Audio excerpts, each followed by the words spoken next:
ជំរាបសួរបងប្អូនអ្នកគ្នាអ្នកណាខ្លះរងចាំជាមួយនឹងការ review របស់ Lazy Boy ឥឡូវនេះបានមកដល់ហើយខ្ញុំសូមណែនាំអ្នកទាំងអស់គ្នាឲ្យមកស្គាល់ជាមួយនឹង Power XR Lazy Boy ដែលជា brand របស់សហរដ្ឋអាមេរិកដែលផលិតចេញពីស្បែកគោរបស់ប្រទេសប្រេស៊ីលហើយបងប្អូនដឹងស្រាប់ហើយថាបើសិនជាយើងកាន់តែប្រើគឺកាន់តែរលើបរលោងហើយប្រើបានយូរឆ្នាំយូរអង្វែងមែនទែនហើយលក្ខណៈពិសេសរបស់វាបងប្អូនដឹងទេ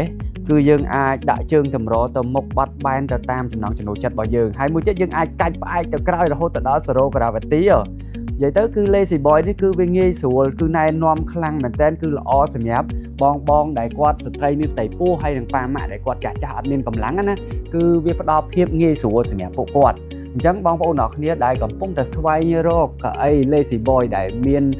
គុណភាពល្អប្រើប្រាស់យូរអង្វែងហើយទាំងការធានាពោពេញទៅដោយការប្រើប្រាស់នោះគឺវាល្អផលិតភាពនិងភាពទាន់សម័យនៅក្នុងគេហដ្ឋានរបស់បងប្អូនមិនថាតែគេហដ្ឋានទេតាមសណ្ឋាគារ condo ការិយាល័យ office បើសិនជាបងប្អូនមានតម្រូវការជាក់ស្ដែងអញ្ចឹងជាក់ស្ដែងបងប្អូនអាចមកមើលផ្ទាល់ប៉ះផ្ទាល់សាកល្បងផ្ទាល់នឹងមានតម្លៃពិសេសជូនបងប្អូនអញ្ចឹងកុំភ្លេចនៅ RS Residence សាខាសែនសុខអរគុណច្រើនជម្រាបលាបាយបាយ